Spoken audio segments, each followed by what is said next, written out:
all kind of crazy. Um, who saw my Jafar costume for Halloween? I was very very excited to bring that to life, man. I was really really excited to be Jafar for Halloween. For a couple of reasons. I think Jafar's top three Disney villain of all time. I think that he had the coolest like aura about himself. Like in my opinion, like the top three most powerful Disney villains of all time is probably Maleficent, Ursula, and Jafar. So, I was a big fan of Aladdin growing up. So to be able to bring him to life and to actually like people enjoyed it. People loved seeing that fit on me. So I enjoyed it, man. There was a place not too far from my house that had the location for that fit perfectly with what I had on. So I said, you know what? I don't want to just take photos. I want to do something special. I want to like really, really, amp it up. So we went, we did it, we shot it, I edited it, put it up there, and people thoroughly enjoyed it. It was dope. It was fly. I enjoyed putting the whole thing on. The crazy part is I only got the costume the day before Halloween. Like I had been planning to do to get the costume, but the next thing I knew, the next day was Halloween. So I was like, oh shit, I gotta get it. So I had to pay for a rush order on it and everything, but I was able to get it, and I'm so excited that people enjoyed it, and people loved it. People complimented saying I look just like him.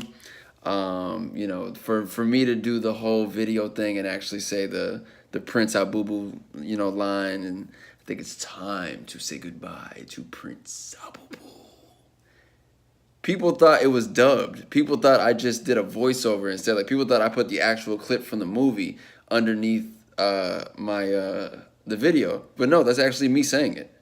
I did that's actually my voice. I literally said it just like that. I recorded it straight like that. So nonetheless, I was really excited. There was a lot of cool Halloween costumes this year, man. I will say this though, I'm really kind of bummed about Halloween and the fact that I didn't see as many decorations as I did when I was a kid, man.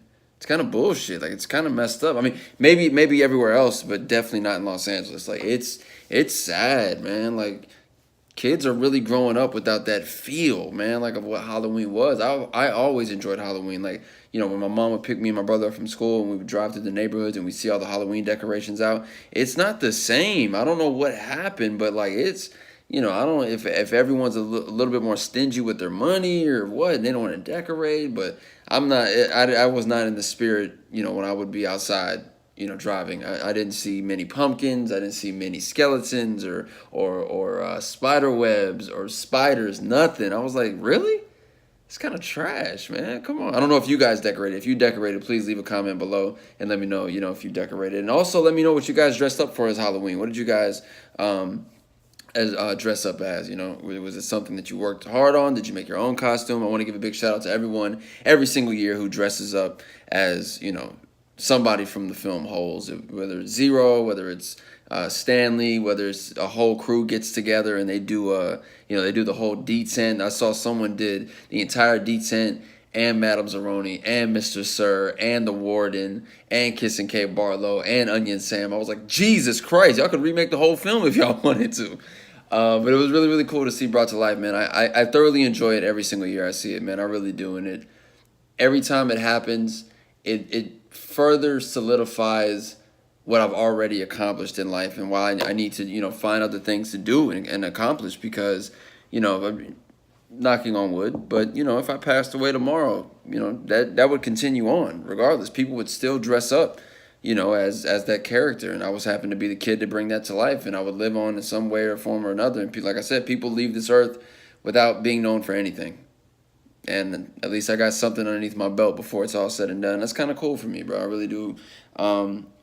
Love that. So the Jafar costume was a long time coming. I'm glad everyone enjoyed it. I do want to say that, so many people leave comments, like, if they don't cast you in the Aladdin film, if they don't put you as Jafar, they're slipping, we're boycotting. And I'm just like, guys, the film has already been shot. It's already been shot.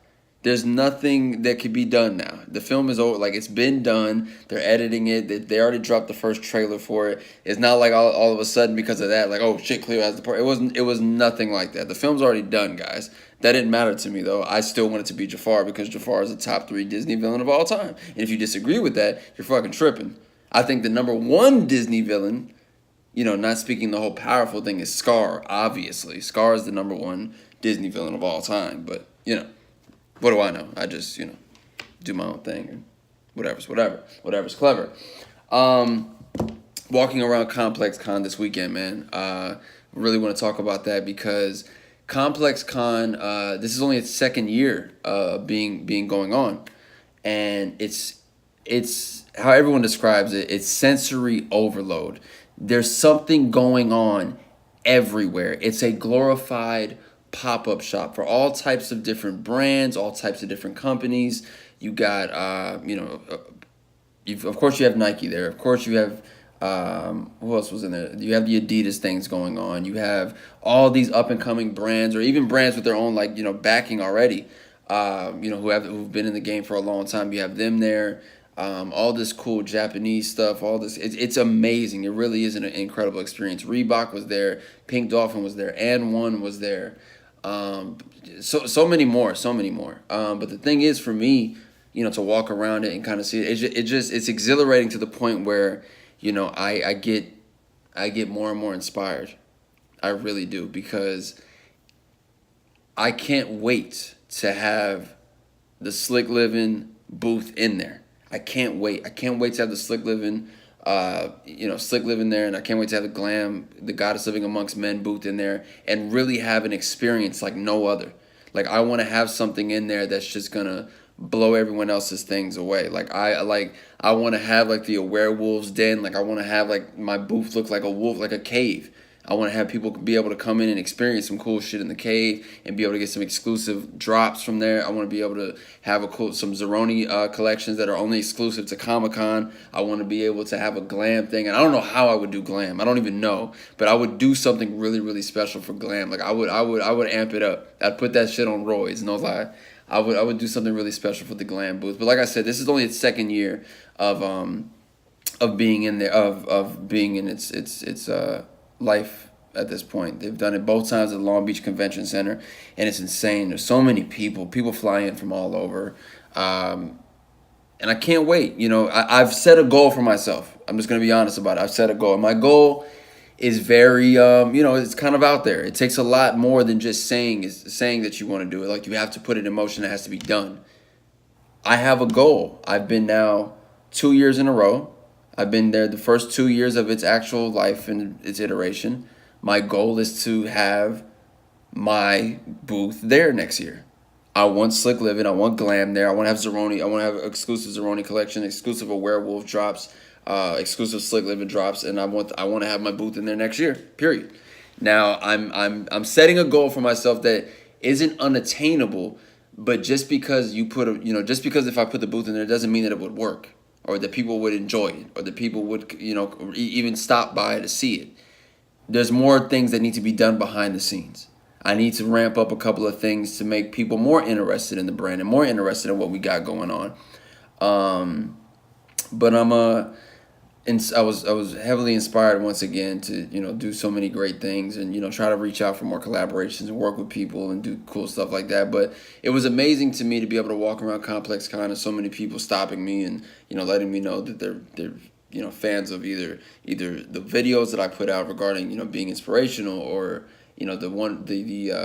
someone told me they loved the I Quit campaign, which was really amazing to me because that was all homegrown, thought of right here in this room of how I wanted to change how the words I quit are perceived. So someone took something from that, which was amazing to me to finally hear face to face.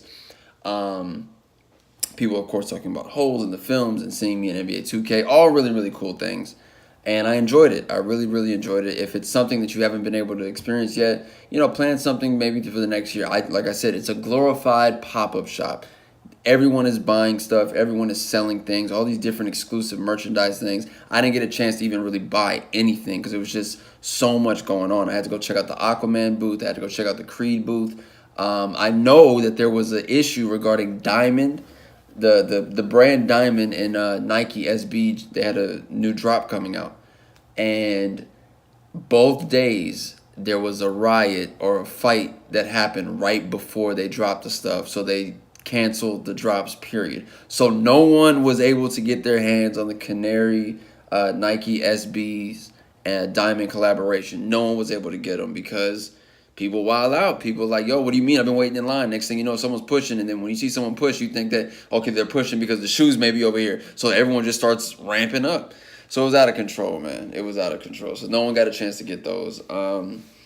But I got something in mind, man. I hope I can make it come to life. And like I said, that's my goal, is to have the Slick Living, a werewolf's den, and the werewolf's cave, and then the glam pop-up jump off in one thing, and make something really, really dope out of it, man. I don't know what, I have some ideas, and I would love to bring it to life. And hopefully I see you guys next year. But it takes more than just me saying it. And it takes more than me just putting it there. Like, I need to do a lot more things within the culture of what it means to be there to ramp some things up. So I'm really excited to do it, though. I'm really excited to be working on that for the rest of the year.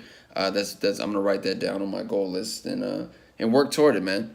I want to talk about something that may be taboo. It's taboo for me to even speak about because I've always said I would never even touch on this or bring this up. And that is, let me say that. Okay.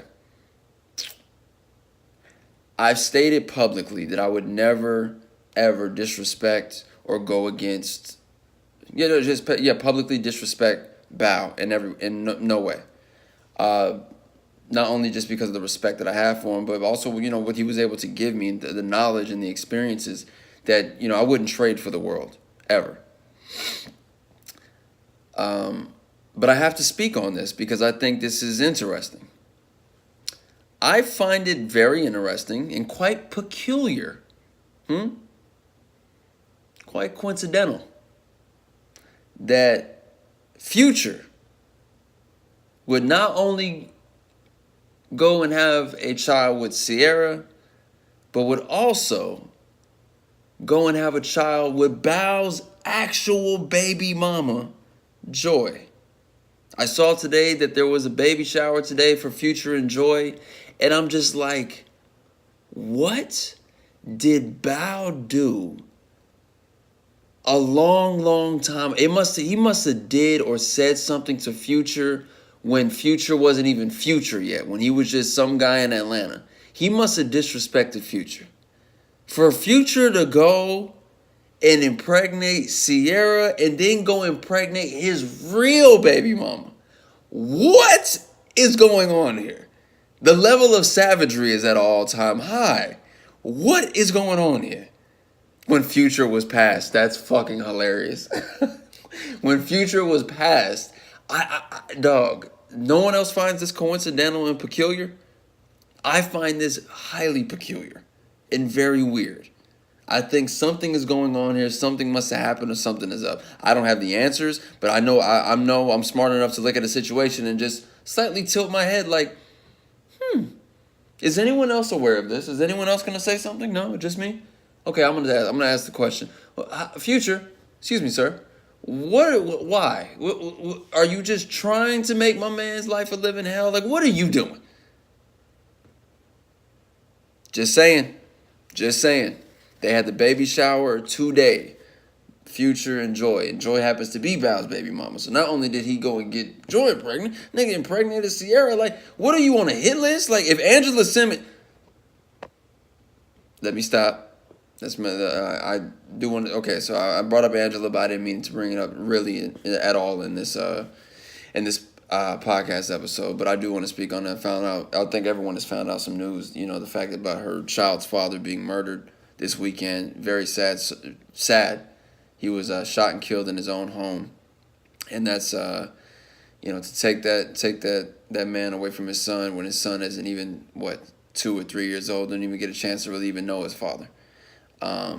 So very sad, man. Prayers and positive energy, please, going out to Angela Simmons and her family for losing her child's father this weekend, man. Very, very sad. Didn't want to bring that up, but I was just talking about Bow's hit list and the Future's hit list, so I'm like, what the hell's going on here? Just saying, Future, you up to something, Future? What are you doing? What are you doing, Future? That's not right, man. Come on. Come on, man. Future Hendrix. Want to also talk about Floyd. Floyd Mayweather is getting back into fighting. But Floyd Mayweather is not getting in a boxing ring, ladies and gentlemen. No. I don't even know why Floyd's still fighting. Floyd Mayweather has made more money in one night than what the people who make real money have ever made in their entire lives.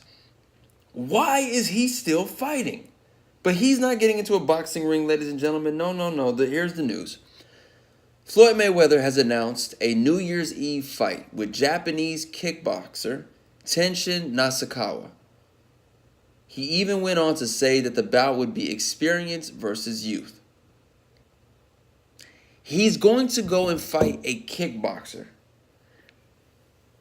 I don't know what's going on anymore. Something has always been kind of weird to me regarding what Floyd Mayweather is and does in, where he's at with his cash. You're not supposed to ever count another man's pockets. I live by that motto, but I've always found the Floyd Mayweather thing kind of interesting because as much money, in a sense, that Floyd has been able to accumulate over all these fights, I feel like there's something missing. Where's the entrepreneurship of Floyd Mayweather? If that's not his thing, so be it. If he's just not into making startup companies or doing business deals but we never see it. Like there's no Floyd liquor, there's no Floyd collaboration with a sneaker shop. There's no tech company. Like there's nothing. So Floyd's money has always been iffy to me. I'm like, what does Floyd do with all the cash? He spends it on cars or is the money not as long as we may perceive? Like, what is it? I've always been weird about it. But nonetheless, Floyd don't need to be fighting no more. Not only not fighting, but he's getting ready to fight a kickboxer. Huh? What are you doing fighting kickboxers, Floyd? I don't know. I think it's weird. I think it's very weird. I want to end this podcast with something really, really quick. I'm noticing, once again, a lot of people talking about what they want to do and not doing it. I'm noticing a lot of people saying they wish they could do something and not doing it. I think it's about time, I say again, that you need to stop getting in your own way. You need to stop holding on to past mistakes as if they can control your future. You need to take the proper steps toward the future that you want. Plain and simple. No one else can do it for you. They can't. They cannot. Everything that you said you wanted to do and all these ideas you have and you have done nothing for yourself to put it all in motion. And I can't help but wonder why. Just why? Just why? What do you need to get motivated? What is it? What else do you need out here? The internet and social media will have you comparing your life to other people every day, any damn way. Why don't you flip the switch and switch the whole table around and use that as motivation for yourself? You're looking at all these people's lives and comparing it. Damn, I wish I could do that. They lucky. They're this, they're that, they're this, they're that. Why not switch all that energy and help motivate yourself to go do what you want to do? Take some time out of your day and dedicate it to that. I understand it's hard. I understand. Believe me, nothing comes easy. Nothing is overnight. And an overnight success is that fast, very minimal. You're in a box when you have overnight success. Trust me. You will be put in a box and you're not going to be able to step out of it. So whatever it is that you do want to accomplish, please, I beg of you to start working toward it. I was asked recently about money. Speaking of which, I was asked very recently about money. And, someone asked me, do you ever see yourself becoming stupid or uber rich?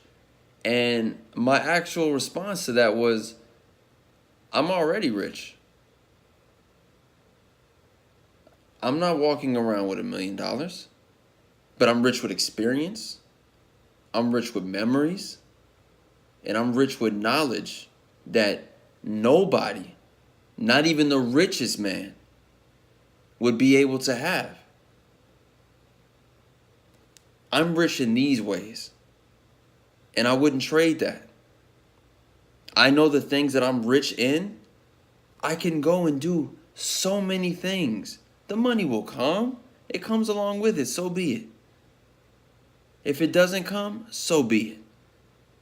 But I wouldn't trade my experience, my knowledge, and my memories that I've been able to accumulate over the years for an easy buck. Never. With that being said, ladies and gentlemen, goddesses and werewolves, do yourself a favor. This week, take some time to yourself to focus on something that you want to do. Don't tell anyone. You don't have to bring anyone on board. Just set the foundation for whatever it is that you want to do. Please. Please. I'm sharing this message with you guys because I want after Complex Con this weekend, I know what I have to go do. I got to put some things in play in order to make that dream a reality. And I'm going to. You guys need to do the same. Love and respect always. Be aware. The werewolves here.